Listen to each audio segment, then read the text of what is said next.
Assalamualaikum, selamat datang kembali di YouTube channel Dan Anthony dalam kisah terbaru Teror Bulan Juli.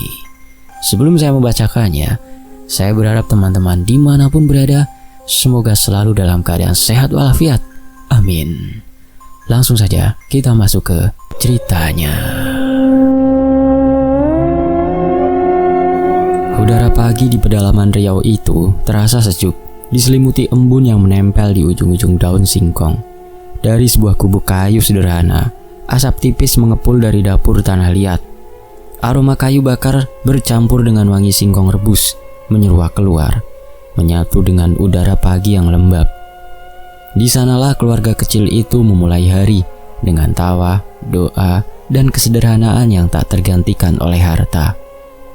Pak Juli, pria parubaya berkulit legam akibat matahari kebun, duduk di teras rumahnya sambil menajamkan sabit. Di sampingnya, istrinya, Bu Winda, sedang menyiapkan bekal untuk dibawa ke ladang. Sementara dua anak mereka, Rini dan Ricky, berlarian ke halaman, memunguti daun singkong yang gugur dan mengumpulkannya ke dalam bakul. "Rini, jangan jauh-jauh ya, nanti ular sawah bisa matok," ucap Bu Winda dengan nada lembut. "Iya Bu," jawab Rini sambil tersenyum, memperlihatkan gigi kecilnya yang ompong di bagian depan. Pak Juli menatap anak-anaknya dengan pandangan hangat. Baginya, mereka adalah anugerah terbesar dalam hidup yang sederhana ini. Meski hasil kebun tak seberapa, ia tak pernah membiarkan keluarganya merasa kekurangan. Mereka hidup dari apa yang ditanam, memakan apa yang tumbuh, dan tertawa dari hati yang jujur. Saat matahari mulai naik, keluarga itu berangkat ke kebun. Jalan tanah yang mereka lalui dipenuhi rerumputan liar dan suara serangga. Di kiri kanannya terhampar ladang singkong yang subur. Setiap langkah mereka disertai percakapan ringan tentang burung yang hinggap di ranting, tentang rencana panen, atau sekedar candaan kecil dari Ricky yang gemar berimajinasi. "Pak, nanti kalau singkong kita panen, Ricky mau bikin bola dari kulitnya," seru bocah laki-laki itu dengan semangat. "Ya boleh, tapi jangan lupa bantuin ibu dulu ya," jawab Pak Juli sambil tertawa kecil. Kehidupan di kebun memang tak mudah, tapi keluarga ini telah terbiasa. Panas terik bukan alasan untuk berhenti bekerja. Pak Juli akan mencangkul, sementara Bu Winda mencabut rumput liar di sela tanaman. Kadang Rini membantu menyiram, dan Ricky bertugas membawa air dari sumur kecil di tepi hutan. Ketika matahari condong ke barat, mereka akan duduk di bawah pohon mangga, membuka bekal sederhana, singkong rebus, sambal terasi, dan air kelapa muda yang diambil dari pohon belakang rumah. Suasana itu selalu hangat. Tidak ada yang merasa kurang, tidak ada yang mengeluh. Justru mereka sering bersyukur karena masih bisa makan bersama dengan tenang, tanpa gangguan atau rasa takut akan kehilangan. Sore harinya, ketika pekerjaan selesai, Pak Juli biasanya berjalan ke rumah tetangga.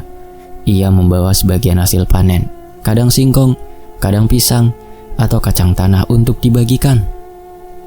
"Ini Bu Rasti, buat lauk besok, lumayan, singkongnya baru matang, daunnya rimbun," ucapnya dengan senyum ramah.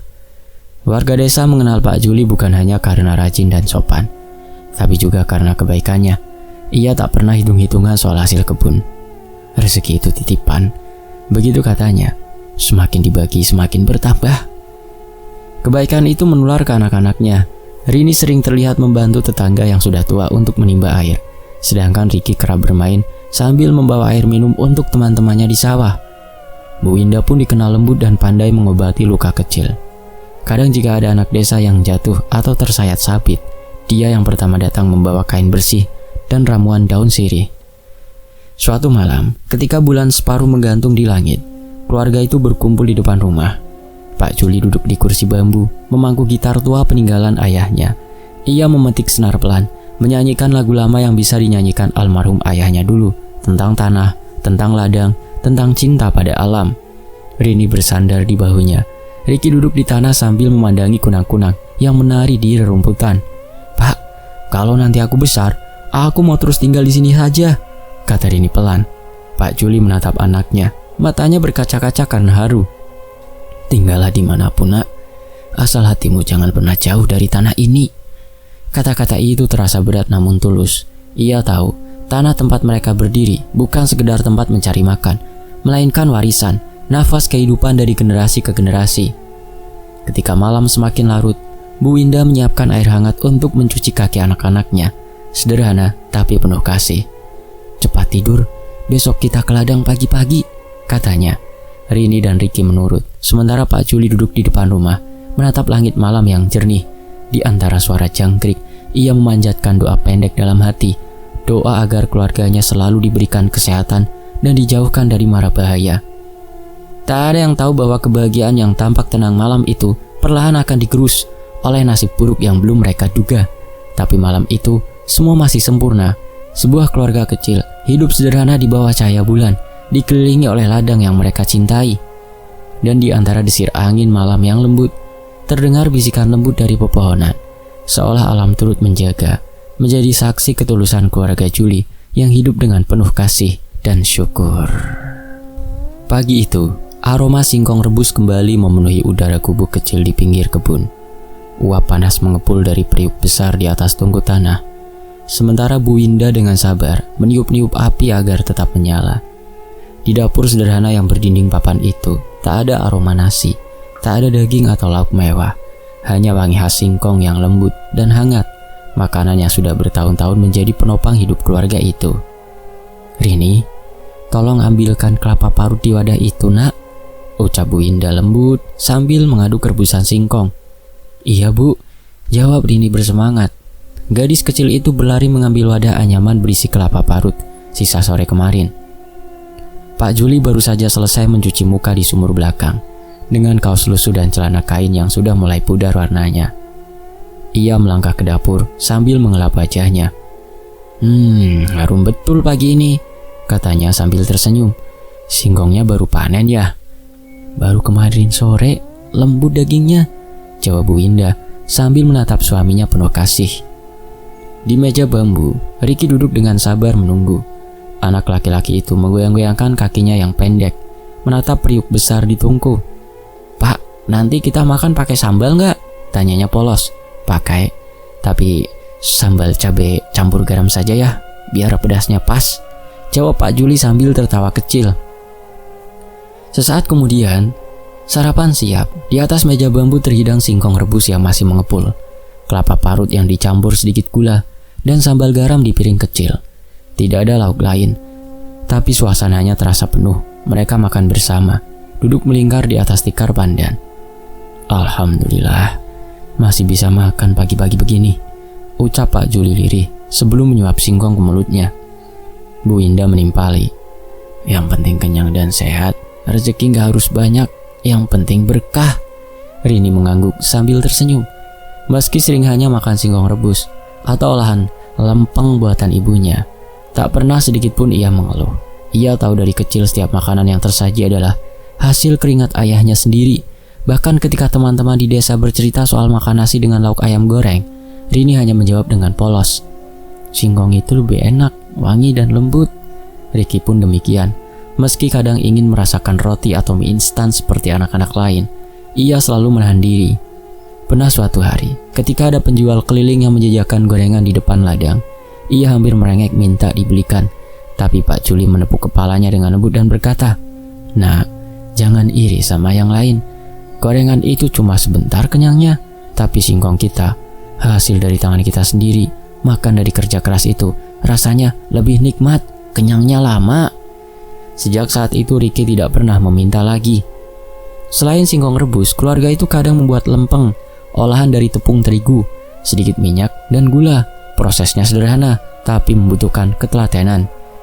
Bu Winda akan mencampur tepung dengan air, lalu menambahkan sedikit gula agar rasanya manis. Adonan itu kemudian dituangkan ke wajan tanah liat, dipanggang perlahan di atas tungku. Aroma lempeng yang gurih bercampur manis biasanya menarik perhatian Rini dan Ricky yang menunggu tak sabar di depan dapur. "Bu, yang ini buat aku ya," kata Ricky sambil menunjuk lempeng yang baru matang. "Boleh, tapi bagi sama Rini," jawab Bu Winda sambil tersenyum. Setiap kali mereka makan, selalu ada tawa kecil yang terdengar. Tak pernah ada suasana muram di rumah itu, meski isi dapur pas-pasan. Seringkali kalau panen singkong melimpah, Bu Indah akan menumbuk sebagian jadi tepung kering untuk disimpan. Tepung itu nanti bisa dibuat lempeng saat musim hujan tiba, ketika kebun sulit digarap dan hasil menipis. Sore hari setelah bekerja di kebun, Pak Juli kadang membawa pulang beberapa batang singkong segar untuk diserut. Ia dan istrinya akan duduk di teras sambil memarut singkong di bawah cahaya lampu teplok. Rini dan Ricky biasanya membantu menjemur hasil parutan itu di atas tampah keesokan paginya. Dari kegiatan kecil itu, keluarga mereka menemukan kebersamaan yang sederhana namun bermakna. Kalau singkongnya dikeringkan, bisa tahan lama, ujar Pak Juli suatu sore. Dulu almarhum bapak ngajarin, waktu paceklik, tepung singkong bisa diseduh jadi bubur, jadi kita nggak kelaparan. Bu Indah mengangguk pelan, matanya menerawang mengingat masa lalu. Almarhum orangnya bijak, gak heran kamu bisa bertahan hidup sederhana gini, Pak.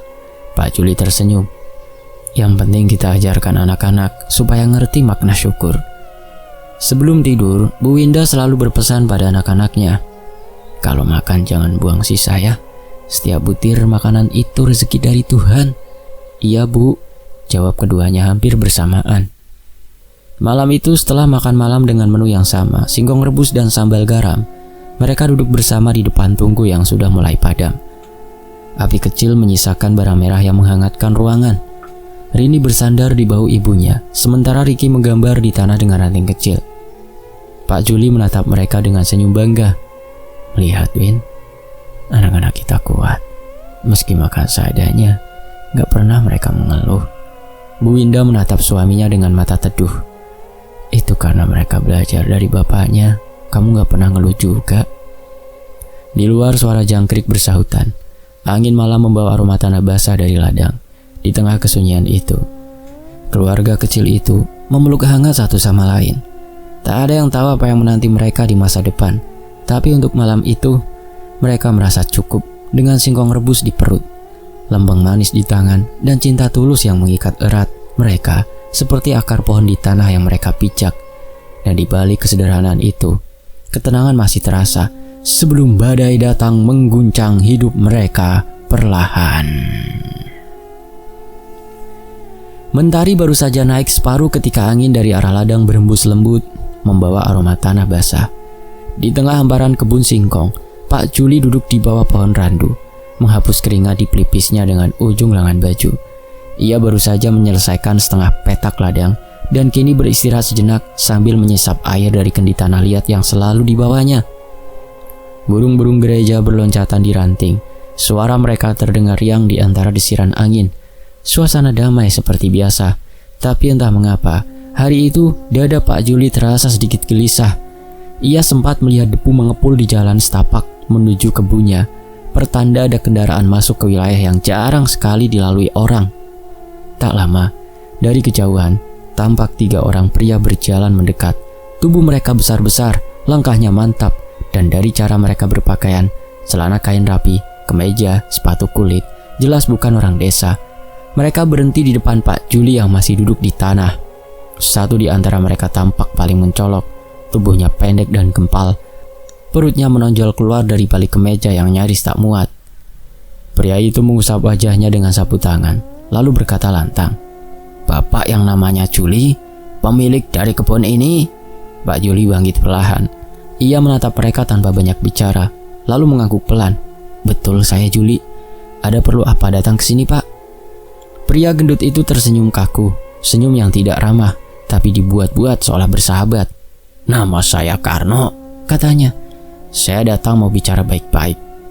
Tanah di sini akan kami kelola untuk pembangunan villa dan perumahan. Jadi sebaiknya Bapak dan keluarga segera pindah.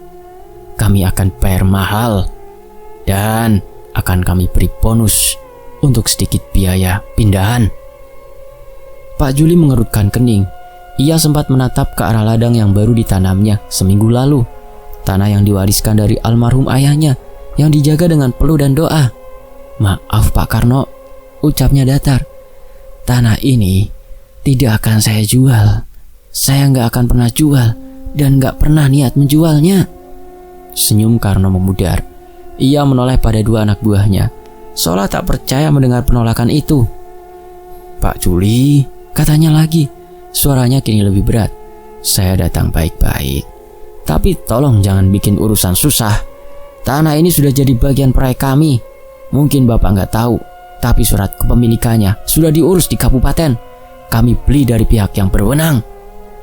Pak Juli menatap tajam, matanya menyorot ketidakpercayaan. Apa? Ini tanah milik saya, ada suratnya. Pihak berwenang yang mana, Pak? Saya pemilik sah tanah ini. Bapak jangan asal ngomong. Kalau mau bikin perumahan, cari tanah lain. Jangan tanah warisan orang. Udara di antara mereka mendadak tegang. Dua anak buah Karno melangkah maju, berdiri di sisi kanan dan kiri seperti penjaga tuannya. Karno menatap Pak Juli dari kepala sampai kaki, lalu mengeluarkan kertas dari tas kecilnya. Ini, lihat sendiri. Ada tanda tangan dan stempel dari kantor kecamatan. Pak Juli menerima kertas itu, membacanya perlahan. Keningnya berkerut makin dalam. Surat itu memang tampak resmi, tapi ada sesuatu yang aneh. Capnya buram. Nama pemiliknya sebelumnya tidak sesuai dengan silsilah keluarga Juli. Ia menatap Karno lagi. Suaranya mulai meninggi. Ini palsu. Saya kenal siapa lurah dan camat di sini. Nama mereka bukan ini. Karno tersenyum miring, menepuk-nepuk perutnya dengan telapak tangan. Bapak ini, dunia sekarang siapa cepat dia dapat. Kalau Bapak nggak mau pindah baik-baik, jangan salahkan kalau nanti kami pakai cara lain. Ucapan itu membuat darah Pak Juli mendidih. Ia melangkah maju selangkah, menatap Karno tanpa gentar. Saya tidak takut. Ini tanah leluhur saya. Bapak bisa beli banyak hal dengan uang, tapi nggak bisa beli hati orang yang tulus menjaga warisan keluarganya. Karno memalingkan wajah, tampak tak senang. Anak buahnya sudah mengepalkan tangan, siap berbuat kasar, tapi ia menahan mereka dengan isyarat tangan. Sudahlah, kita nggak perlu ribut di sini, katanya dingin. Saya kasih waktu seminggu. Kalau sampai lewat itu Bapak masih di sini, jangan salahkan kalau ladang ini kami bersihkan sendiri. Selesai berkata begitu, ia berbalik tanpa menunggu balasan. Mereka bertiga berjalan pergi meninggalkan ladang. Suara sepatu mereka memecah keheningan siang yang mulai terik. Pak Juli berdiri terpaku, nafasnya berat.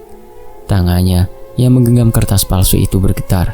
Ia tahu orang seperti Karno tak akan datang tanpa rencana busuk.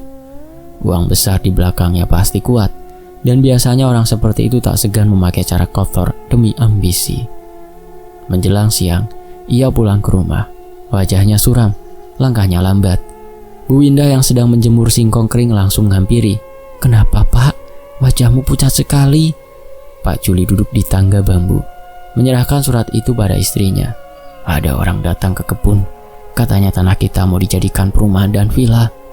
Bu Indah membaca cepat, lalu menatap suaminya cemas. Perumahan? Tapi ini kan tanah kita sendiri, warisan dari bapakmu, dan kita tidak akan menjualnya. Kok bisa? Entahlah, jawab Pak Juli lirih. Mereka bilang sudah beli dari pihak kecamatan, tapi suratnya jelas-jelas palsu, dan mereka akan memberikan bonus untuk pindahan. Rini dan Ricky yang mendengar dari dalam rumah ikut keluar, menatap orang tuanya bingung. Pak, kita mau pindah? Tanya Rini polos. Pak Juli menggeleng pelan sambil mengusap kepala anaknya. Tidak, Nak, ini rumah kita. Selama Bapak masih hidup, tidak ada yang bisa ambil tanah ini. Malamnya suasana rumah terasa berat. Tidak ada tawa kecil seperti biasanya, hanya bunyi angin menerpa daun dan lolongan anjing di kejauhan. Di wajah Pak Juli tersimpan keresahan yang belum pernah dilihat anak-anaknya sebelumnya. Ia menatap keluar jendela, ke arah ladang yang gelap tertutup bayangan malam. Dalam hatinya, ia berdoa lirih. Ya Tuhan, jangan biarkan orang serakah merampas apa yang bukan miliknya. Jaga kami, jaga tanah ini. Dan di antara desir angin yang dingin itu, terdengar gemerisik daun seolah menjawab doanya. Halus, samar, tapi membawa firasat buruk yang belum disadari siapapun di rumah itu. Keesokan paginya, Pak Juli berangkat ke rumah Pak RT. Rumah itu sederhana, tak jauh dari surau. Setelah mendengar cerita dari Pak Juli, Pak RT menggeleng pelan. Setahu saya, tanah di wilayah kebun itu memang atas nama keluarga almarhum ayahmu, Pak Juli. Gak pernah dijual. Tapi kalau Karno sudah punya surat dari kecamatan, berarti ada permainan di atas. Permainan? Tanya Pak Juli heran. Iya, Orang berkuasa bisa beli tanda tangan pejabat. Aku nggak bisa bantu banyak, tapi nanti kita kumpulkan warga biar tahu masalahnya. Ucapan itu sedikit menenangkan hati Pak Juli. Ia pulang dengan tekad bulat, tidak akan menyerahkan tanahnya pada siapapun. Tapi rupanya Karno tidak tinggal diam. Menjelang sore, suara sepeda motor terdengar di depan rumah. Debu beterbangan. 2 orang pria bertubuh tegap turun dari motor, lalu mengetuk pintu rumah Pak Juli tanpa sopan. "Pak Juli, buka pintunya!" Suara mereka keras. Pak Juli keluar, wajahnya tegas tapi tenang. Ada apa lagi? Salah satu dari mereka menyodorkan amplop coklat. "Ini dari Bos Karno. Katanya ini penawaran terakhir. Kalau Bapak mau pergi dengan baik-baik, Bapak bisa dapat uang ganti rugi dan bonus buat pindahan." Pak Juli tidak menyentuh amplop itu. "Bilang ke bosmu, saya nggak tertarik dengan uang. Saya nggak akan jual tanah ini." "Bapak yakin?" tanya pria itu dengan nada menantang. "Kalau Bapak tolak, nanti bisa-bisa yang rugi bukan cuma Bapak." Ucapan itu jelas bernada ancaman. Pak Juli memejamkan mata sejenak, mencoba menahan amarah. "Kalian suruh Karno datang sendiri kalau mau ngomong. Jangan kirim orang buat nakut-nakuti saya." Tanpa menunggu jawaban, ia masuk ke dalam rumah, menutup pintu keras-keras. 2 pria itu saling pandang, lalu meninggalkan halaman sambil tertawa sinis. Suara knalpot motor mereka memecah keheningan sore. Bu Winda yang sedari tadi mengintip dari jendela langsung menghampiri suaminya. "Mereka makin berani, Pak. Takutnya nanti mereka nekat." "Biarkan saja," jawab Pak Juli tenang. Orang seperti itu biasanya besar di mulut, kecil di hati. Tapi meski mulutnya tegar, di dalam hatinya ada gelombang cemas yang terus bergolak. Malam harinya, hujan turun deras. Petir sesekali menyambar di kejauhan, menerangi kebun singkong yang basah. Rini terbangun karena suara keras dari luar. "Bu, itu apa? Kayak ada orang di kebun," bisiknya. Bu Winda membuka jendela sedikit. Dalam gelap, samar, terlihat 2 bayangan berjalan di antara barisan tanaman. "Pak, ada orang di luar," serunya pelan. Pak Juli segera keluar membawa lampu teplok dan cangkul di tangan. Hujan masih turun deras. Tapi begitu sampai di tepi kebun, tak ada siapapun di sana. Hanya jejak kaki yang samar di tanah becek, mengarah ke jalan besar. Ia menatap sekeliling, nafasnya memburu. "Siapapun yang datang ke sini buat macam-macam. Aku nggak takut," teriaknya ke arah kegelapan. Suaranya menggema di tengah hujan, namun tak ada balasan, hanya suara air dan angin. Keesokan paginya, ketika matahari mulai naik, Pak Juli melihat sesuatu yang aneh di depan rumah. Seekor ayam peliharaannya mati tergantung di pagar, lehernya dililit tali. Di bawahnya ada batu kecil dengan kertas menempel bertuliskan, "Pergi sebelum semuanya terlambat." Bu Winda menjerit kecil saat melihatnya. Rini menangis ketakutan, sementara Riki memeluk ibunya erat-erat. Pak Juli memungut kertas itu, matanya menajam. "Karno mulai main kotor," gumamnya lirih. Ia tahu ini bukan sekedar gertakan lagi. Ini peringatan yang nyata. Namun, alih-alih gentar, wajah Pak Juli justru mengeras. "Aku gak akan pergi. Mereka bisa ancam, bisa nakuti, tapi tanah ini bukan milik mereka." Bu Winda menggenggam tangannya erat.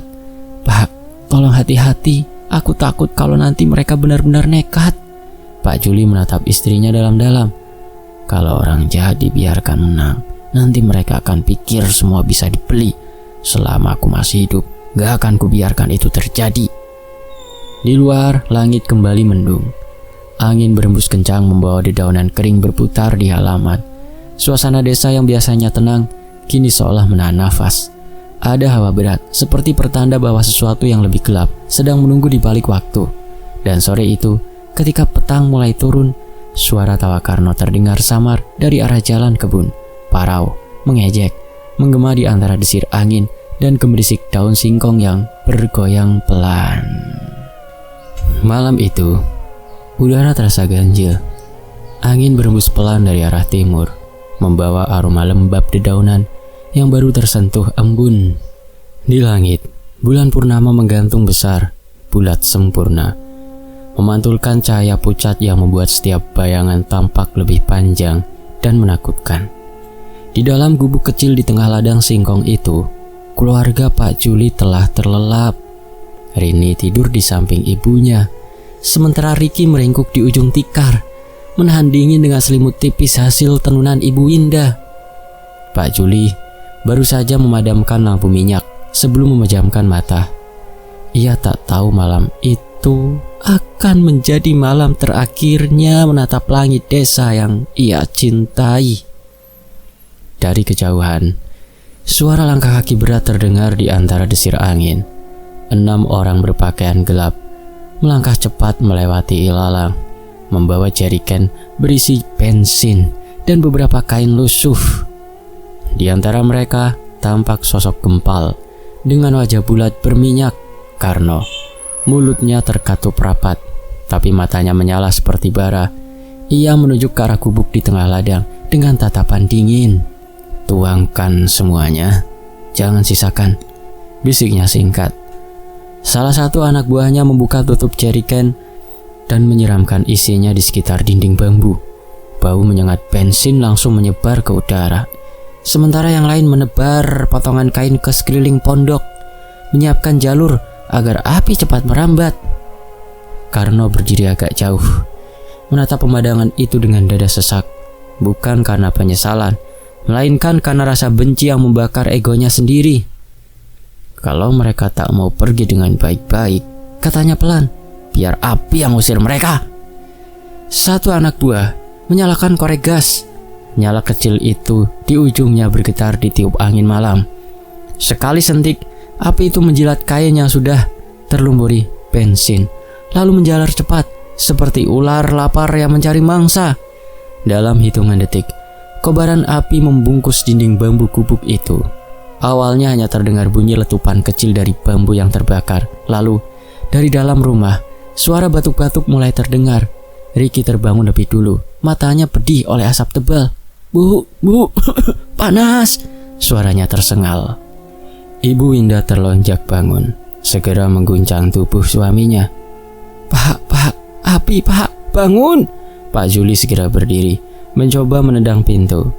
Tapi kayu yang sudah terbakar itu rapuh, dan panasnya tak tertahankan. Api menjalar cepat, menjilat atap rumbia dan tirai kain di dinding. Suara jerit Ibu Indah pecah menembus malam. Rini menangis jadi-jadinya, berusaha mencari udara di antara kepulan asap. "Cepat ke jendela, Riki!" teriak Pak Juli. Ia mencoba mendubruk sisi dinding, tapi panasnya membakar kulit lengannya. Satu percobaan gagal, nafasnya mulai berat. "Indah, peluk anak-anak!"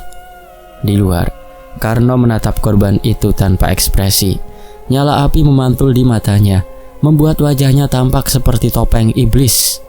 Salah satu anak buahnya terlihat gemetar, nyaris menurunkan pandangan. "Pak, ini kebangetan Pak, mereka masih hidup di dalam Pak," katanya dengan suara serak. Karno menoleh dengan cepat. "Kau mau ikut masuk, ha?" bentaknya tajam. Tidak ada yang berani menjawab. Mereka hanya berdiri terpaku, mendengarkan suara jerit yang makin lemah di dalam kobaran api. Tak lama, suara itu hilang, tergantikan gemeretak bambu dan letupan rumbia. Api melahap habis pondok itu, meninggalkan cahaya oranye yang menari-nari di atas sambaran tanah hitam. Malam di desa itu berubah mencekam. Jangkrik yang biasanya bersuara, kini bisu, seolah turut berduka atas kebiadaban manusia. Beberapa jam kemudian, saat api mulai padam, hanya tersisa abu dan arang. Tubuh-tubuh hangus itu saling memeluk di satu sudut, seperti masih saling merangkul dalam kematian. Di antara arang itu, wajah Pak Juli nyaris tak dikenali, tapi masih tampak sehelai kalung kayu peninggalan ayahnya tergantung di lehernya. Karno berdiri di tepi ladang, menghela nafas panjang, mencoba menenangkan detak jantungnya yang berpacu cepat. "Beres, besok kubur saja. Jangan sampai ada yang tahu," ucapnya datar sebelum berbalik pergi. Namun saat ia melangkah meninggalkan lokasi, semilir angin berembus pelan melewati punggungnya. seolah membawa suara lirih yang hanya bisa didengar oleh mereka yang bersalah. "Karno." Pria itu berhenti. Ia menatap ke sekeliling. Tak ada siapapun, hanya kegelapan, suara daun singkong bergesek, dan bau gosong yang menusuk hidung. Ia meneguk ludah, mencoba menepis rasa aneh yang tiba-tiba muncul. "Mungkin cuma bayangan," gumamnya, lalu berlalu dengan langkah berat. Namun malam itu, bulan purnama di atas langit Riau bersaksi pada perbuatan keji yang baru saja terjadi. Angin membawa bisikan doa dan kutukan dari roh-roh yang terbakar, tertinggal di ladang yang kini hitam legam. Desa kecil itu mungkin akan kembali sunyi esok hari, tapi tanah yang mereka bakar telah menyimpan luka dan dendam. Dan di antara abu yang masih hangat, seolah terdengar suara kecil parau namun jelas, "Ayah, panas, ibu." Dan angin kembali berhembus, membawa bau daging terbakar, menyatu dengan kabut malam yang mulai menebal. 3 hari setelah gubuk Pak Juli dan keluarganya terbakar, tanah itu berubah menjadi lapang kosong. Hanya tersisa arang hitam dan puing bambu yang hangus. Sementara bau anyir masih menempel di udara, seolah menolak lenyap. Tak ada satupun warga desa yang berani mendekat. Mereka hanya memandangi dari kejauhan, berbisik-bisik dengan wajah cemas. Namun, Karno, pria gempal yang kini dikenal sebagai tuan tanah baru, justru melangkah santai di atas tanah bekas kebiadabannya. Sepatu kulitnya menginjak sisa arang tanpa rasa bersalah. Ia menatap lahan itu dengan penuh rasa puas. "Lihatlah," ujarnya kepada 2 anak buahnya. "Tanah ini luas, strategis. 2 bulan saja jadi komplek perumahan paling laris di sini." Ia tersenyum lebar. Gigi kuningnya terlihat mencolok di bawah sinar matahari pagi. Beberapa hari berikutnya, suara palu dan gergaji mulai memenuhi udara desa. Truk-truk besar datang, membawa bahan bangunan, semen, bata, pasir, dan kayu. Para pekerja bangunan, sebagian besar pendatang, didatangkan dari kota terdekat. Mereka tidak tahu menahu tentang apa yang terjadi sebelumnya di tanah itu. "Kerja cepat, tapi yang rapi," teriak Karno sambil mengusap keringat di lehernya. "Aku mau rumah contoh selesai sebelum 2 minggu." Suara alat berat menggema, memecah kesunyian ladang yang dulu tenang. Pepohonan singkong ditebang habis, tanah digali, dan pondasi mulai disusun. Dari jauh, warga desa menatap dengan ngeri. Beberapa ibu bahkan berbisik di pasar. Katanya malam-malam sering terdengar suara tangisan anak kecil dari arah lokasi itu. Tapi siapa yang berani bicara? Semua takut pada Karno dan orang-orangnya. Sementara itu, Karno menikmati hasil kerja cepatnya. Ia setiap hari datang mengawasi membawa rokok mahal dan termos kopi. Kadang ia berdiri lama di pinggir proyek, menatap pondasi bata yang mulai terbentuk, seolah sedang membangun mimpi besar. Namun, ada satu hal yang mulai mengusik pikirannya. Bau. Entah dari mana asalnya. Aroma bau itu. Tiap sore menjelang senja, tercium aroma hangus yang aneh, seperti daging terbakar. Awalnya ia mengira itu dari dapur tukang yang memasak di belakang lokasi. Tapi baunya terlalu menyengat, seperti keluar langsung dari tanah. Suatu sore ia mendekati area yang paling dulu digali untuk pondasi. Ia jongkok, mengendus pelan, lalu menegakkan badan sambil mengernyit. "Apa ini? Bau apa ini?" tanyanya pada mandor Sardi. Sardi, pria kurus bermata cekung itu menelan ludah. "Entahlah, Pak. Mungkin bangkai hewan atau tanah bekas kebakaran dulu." Karno mendecak. "Goblok. Ku bilang suruh bersihkan semua," bentaknya. Tapi anehnya tak ada satupun pekerja yang mau menggali di titik itu lebih dalam. Mereka bilang setiap cangkul menyentuh tanah, muncul suara seperti desisan halus, seperti ada sesuatu yang marah di dalam sana. 3 hari kemudian, 2 pekerja yang menggali di sisi timur tiba-tiba jatuh sakit. Tubuh mereka panas tinggi dan mengikau. Mereka berteriak-teriak dalam tidur, menyebut nama seseorang. "Pak Juli, ampun, panas. Pak, jangan bakar kami lagi." Kabar itu cepat menyebar. Sebagian pekerja mulai ketakutan dan meminta pulang. Tapi Karno menolak. "Kalian mau dibayar atau mau cari mati kelaparan di luar sana?" Hantu-hantuan cuma akal-akalan kalian. Ia menendang ember pasir hingga isinya tumpah. Wajahnya merah padam. Meski begitu, malamnya ia sendiri tidak bisa tidur nyenyak. Di rumah barunya di kota kecil itu, angin malam berembus masuk lewat celah jendela, membawa aroma tanah basah dan asap tipis. Kadang terdengar seperti bisikan, lirih namun jelas, memanggil namanya. Karno. Ia terbangun mendadak, nafasnya memburu. Ia menatap sekeliling kamar, tapi tak ada siapa-siapa. Hanya bayangan pohon kelapa di luar yang menari-nari diterpa angin. Ia memaki pelan, mencoba menenangkan diri dengan menyalakan rokok. Cuma mimpi, gumamnya. Tapi matanya tetap awas, takut jika suara itu kembali. Keesokan paginya, proyek tetap berjalan. Karno datang lebih pagi dari biasanya, berusaha menepis kegelisahan dengan kesibukan. Tapi rasa aneh itu semakin kuat. Ia memperhatikan para pekerja yang kini tampak lesu dan sering menatap tanah dengan pandangan kosong. Suara mereka yang dulu ramai, kini pelan dan berat. Bahkan burung-burung yang biasanya berterbangan di sekitar ladang, kini tak tampak lagi. Hanya ada udara panas dan debu yang berputar di sekitar proyek. Menjelang tengah hari, Mandor Sardi mendekatinya. Wajahnya pucat, mata cekungnya tampak lebih gelap dari biasanya. Pak Karno, sepertinya tanah ini gak beres, Pak. Karno menatapnya tajam. Apa maksudmu? Setiap malam saya jaga, Pak. Saya dengar suara langkah di sekitar pondasi. Kadang suara perempuan menangis, kadang anak kecil tertawa. Tapi nadanya aneh, bukan tawa anak hidup. Karno menghela nafas keras. Sudahlah Sardi, kau juga mulai gila rupanya. Fokus kerja, kalau tidak ku ganti semua pekerjamu. Sardi terdiam, tapi pandangannya tetap ke arah gundukan tanah yang dulu menjadi tempat berdirinya gubuk Pak Juli. Di situ, ilalang sudah mulai tumbuh lagi, tapi warnanya tak seperti biasanya, lebih gelap, hampir kehitaman. Sore itu, angin berembus kencang. Suara plat seng proyek berderak keras, membuat para pekerja ketakutan.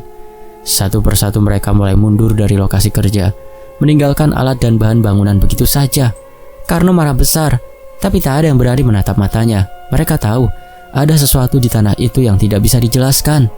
Ketika matahari tenggelam di balik pepohonan, bayangan merah oranye memantul di dinding semen yang baru dicat. Di situ, Karno berdiri sendirian, memandangi hasil kerjanya. Dalam hati, ia tersenyum kecil, bangga, meski semua orang mulai menjauh darinya. 2 bulan lagi aku kaya, katanya pelan. Tapi di telinganya sendiri, kalimat itu terdengar aneh, terlalu sunyi, terlalu hampa. Dari arah belakang samar-samar terdengar suara retakan kecil, seperti kayu terbakar. Karno menoleh cepat, tapi tak melihat apa-apa. Hanya angin malam yang berembus pelan, membawa bau gosong yang semakin kuat. Entah kenapa, hatinya mulai merasa dingin. Dan untuk pertama kalinya sejak ia menyingkirkan keluarga Pak Juli, Karno benar-benar merasa tidak sendirian di tanah itu. Bulan purnama naik pelan di langit Riau, bundar dan pucat seperti wajah mayat. Cahayanya menembus celah awan tipis, menerangi kompleks perumahan yang masih setengah jadi.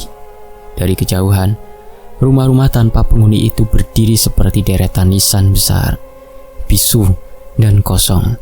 Tak ada lagi suara palu atau tawa tukang seperti dulu. Semua berhenti sejak seminggu lalu. Sejak satu persatu pekerja Karno meninggal dengan cara aneh. Malam itu angin berembus aneh, membawa aroma tanah basah bercampur sesuatu yang lebih tajam. Bau daging hangus. Di rumah barunya yang megah di pinggir proyek, Karno duduk di kursi kayu, sambil menatap kosong ke arah jendela. Matanya merah, kantung matanya hitam legam. Sudah 3 malam ia tak tidur nyenyak. Setiap kali terpejam, selalu terdengar suara itu. Suara anak kecil menangis, diikuti perempuan yang berbisik lembut namun getir. Pak, panas. Suara itu membuat Karno merinding. Ia mencoba menutup telinga dengan bantal, tapi bisikan itu malah terdengar dari dalam kepalanya sendiri. Karno. Ia tersentak, bangkit dan berlari ke dapur. Tangannya gemetar saat meraih botol arak di atas meja. Cuma halusinasi, teriaknya, mencoba meyakinkan diri. Tapi begitu ia meneguk minuman itu, ia merasakan hawa dingin menjalar dari tenggorokannya sampai ke ujung jari. "Cuma mimpi, halusinasi," ulangnya pelan, tapi suaranya serak, nyaris seperti tangisan.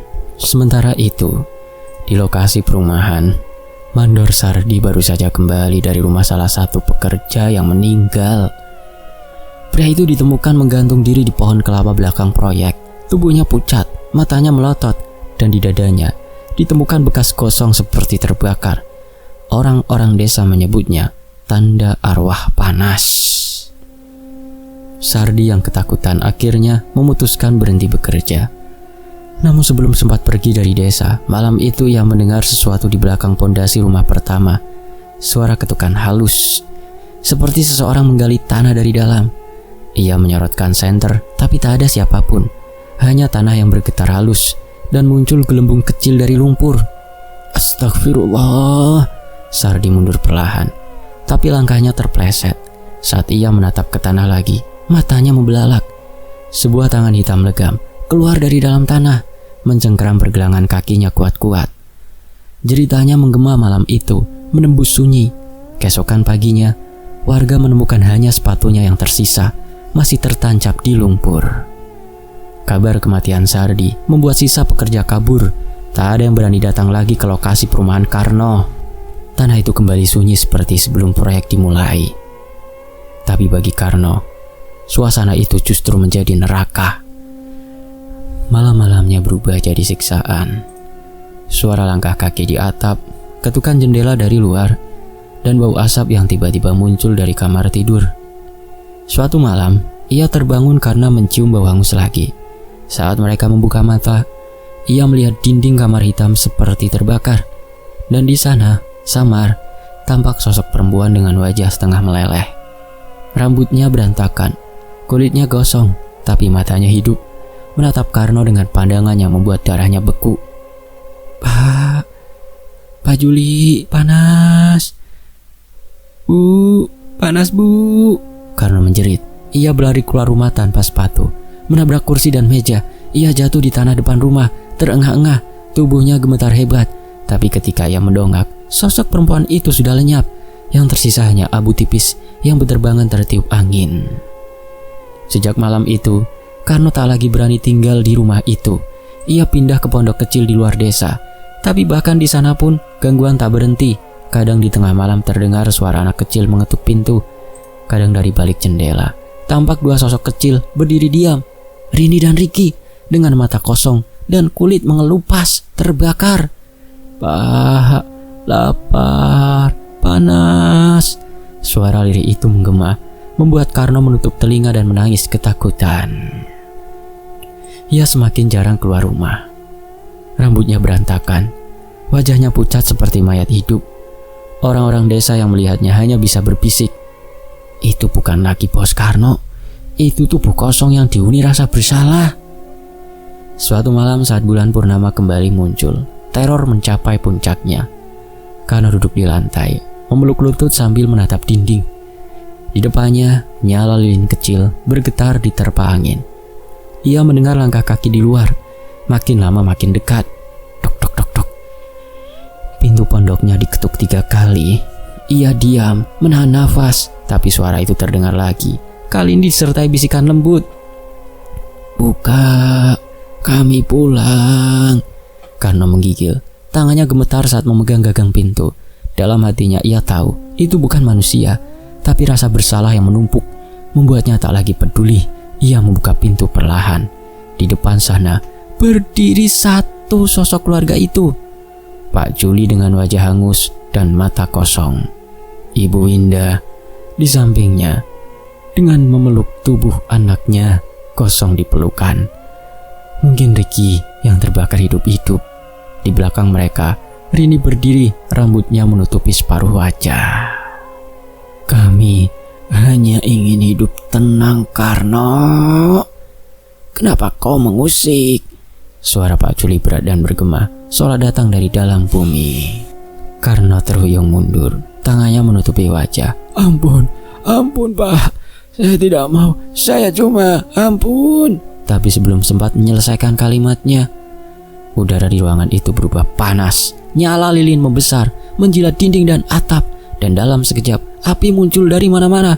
Seperti hidup. Karno menjerit. Tubuhnya terhempas ke belakang. Tapi anehnya, api itu tak membakar kayu. Api itu hanya membakar dirinya. Sementara tubuhnya terguling di lantai. Matanya menatap ke arah 4 sosok arwah yang kini melangkah mendekat perlahan. Wajah mereka dingin. Tapi di mata Rini tampak air mata jatuh. Nyawa dibayar nyawa, bisik Pak Juli, suaranya parau. Malam itu penduduk desa melihat cahaya besar dari arah pondok Bos Karno. Api membumbung tinggi tanpa suara. Dan ketika mereka tiba keesokan paginya, yang tersisa hanya abu dan bekas arang. Sama seperti yang dulu terjadi pada keluarga Pak Juli. Bedanya kali ini tak ada yang berani memadamkan sisa apinya. Sebab di antara abu itu tampak jejak kaki kecil berderet menuju ladang yang dulu pernah terbakar. Dan sejak malam itu, setiap bulan Juli, saat purnama bulat sempurna menggantung di langit, dari arah tanah bekas perumahan itu terdengar suara nyanyian lirih anak-anak, diiringi bau kosong yang tak pernah benar-benar hilang. Selesai. Demikianlah sebuah kisah. Semoga bisa mengambil hikmah. Ben Antoni pamit undur diri. Sampai jumpa di kisah berikutnya. Terima kasih semuanya. Wassalamualaikum.